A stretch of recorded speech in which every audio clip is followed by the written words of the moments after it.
राज्यसभा के बाद लोकसभा ने भी चर्चा के बाद वंदे मातरम बिल पारित कर दिया, जिसके प्रावधानों के तहत राष्ट्रगीत वंदे मातरम के गायन के दौरान किसी भी तरह का व्यवधान या अपमान आपराधिक कृत्य माना जाएगा और इसके लिए 3 साल तक की सजा हो सकती है। ये बिल 1971 के prevention of insults to national honour act में संशोधन का प्रस्ताव है। अभी तक इस कानून में केवल राष्ट्रीय गान जन गण मन गाने के दौरान जानबूझकर बाधा डालने या उसे रोकने को दंडनीय अपराध माना गया था, लेकिन अब सरकार इस कानून में राष्ट्रीय गीत वंदे मातरम को भी शामिल कर रही है। यदि कोई व्यक्ति जानबूझकर वंदे मातरम को गाने के दौरान रोकता है या उसमें कोई रुकावट पैदा करता है तो उसके खिलाफ भी वही कानूनी कार्रवाई हो सकेगी जो अभी तक राष्ट्रीय गान के मामले में लागू होती है। हंगामे के बीच ही विधेयक पर सदन में हुई संक्षिप्त चर्चा का जवाब देते हुए गृह राज्य मंत्री नित्यानंद राय ने कहा कि इस विधेयक के पारित होने के बाद राष्ट्रगीत को वही सम्मान मिलेगा जो राष्ट्रगान को मिलता है। उन्होंने कहा कि वंदे मातरम एक भारत श्रेष्ठ भारत और विकसित भारत के संकल्प का प्रतीक है। उन्होंने द्रमुक सांसदों की चिंताओं को खारिज करते हुए कहा कि ये विधेयक राष्ट्र गौरव का विधेयक है जो किसी राज्य, किसी व्यक्ति, किसी विचारधारा के खिलाफ नहीं है। यह विधेयक राष्ट्र गौरव का विधेयक है, यह किसी राज्य के खिलाफ नहीं है, किसी व्यक्ति या किसी विचारधारा के खिलाफ नहीं है।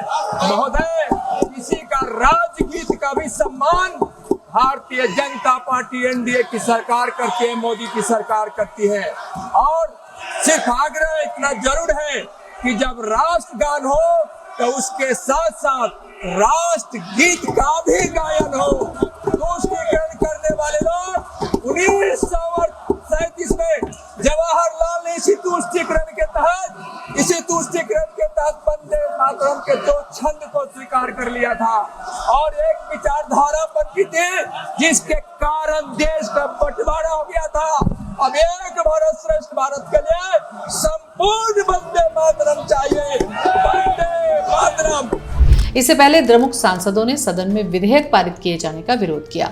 विधेयक पर द्रमुक सांसद के कनिमोई ने कड़ा विरोध जताया और आरोप लगाया कि सरकार इसके साथ हिंदुत्व के एजेंडे को राष्ट्रीयता के रूप में पेश कर रही है। उन्होंने कहा कि ये देश के नागरिकों के विरुद्ध है, इस तरह राष्ट्रवाद थोपा नहीं जा सकता।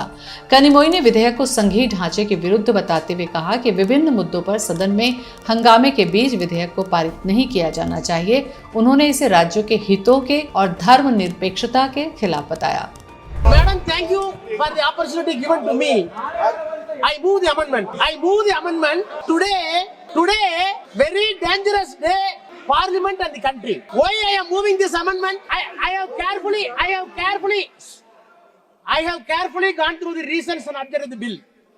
It is nothing but a joke, fraud, and foul play. At the meeting of the Constituent Assembly held on 24th January 1950, its President Dr. Rajendra Prasad stated that song Vande Mataram, composed by Bankim Chandra Chatterjee, very important, composed by Bankim Chandra Chatterjee, full stanza, which played a historical role in Indian freedom struggle, shall be honored equally with the Jana Gana Mana. Madam, with the due respect I am telling, I already spoke this bill. One person is important and one song is important for this country have a communal outlook. Why partition took place? One person, Savarkar, one song, Vande Mataram. I will demonstrate. No. This poem, wait, please hear me. Madam, legal issue. व्यवहारिक रूप से देखा जाए तो आम नागरिक की रोजमर्रा की जिंदगी में इससे बहुत बड़ा बदलाव नहीं होगा। यदि आप सामान्य जीवन जी रहे हैं, किसी कार्यक्रम में शांति बनाए रखते हैं और किसी राष्ट्रीय गीत के गायन में जानबूझकर बाधा नहीं डालते हैं तो इस कानून का आपके रोजमर्रा के जीवन पर कोई सीधा असर नहीं पड़ेगा। फिर इसे लेकर दूसरी पार्टियों के मत भिन्न क्यों हैं? तो चलिए जानते हैं। वंदे मातरम का विवाद मुख्य रूप से इसके धार्मिक स्वरूप, बंकिम चंद्र चट्टोपाध्याय के उपन्यास आनंद मठ की पृष्ठभूमि और इसके सभी छंदों को गाने की अनिवार्यता से जुड़ा हुआ है। इस्लाम में अल्लाह के सिवा किसी और की पूजा या वंदना करना मना है। गीत के बाद छंदों में हिंदू देवी देवताओं जैसे दुर्गा का उल्लेख है, जिस पर कुछ मुस्लिम संगठनों ने आपत्ति जताई है। ये गीत आनंद मठ से लिया गया है। कुछ संगठनों का मानना है कि इस उपन्यास की ऐतिहासिक पृष्ठभूमि से एक विशेष समुदाय को ठेस लगती है। साल 1937 में विवाद बढ़ने पर कांग्रेस ने रविंद्रनाथ टैगोर और महात्मा गांधी की सलाह पर केवल शुरुआती 2 छंदों को ही गाने का निर्णय लिया था, जिसमें किसी देवी देवता का नाम नहीं है। सरकारी कार्यक्रमों में इसके सभी छंदों को अनिवार्य रूप से गाने के नए दिशा निर्देश और कानूनी चर्चाओं के बाद ये राजनीतिक और संवैधानिक बहस का विषय बन गया था।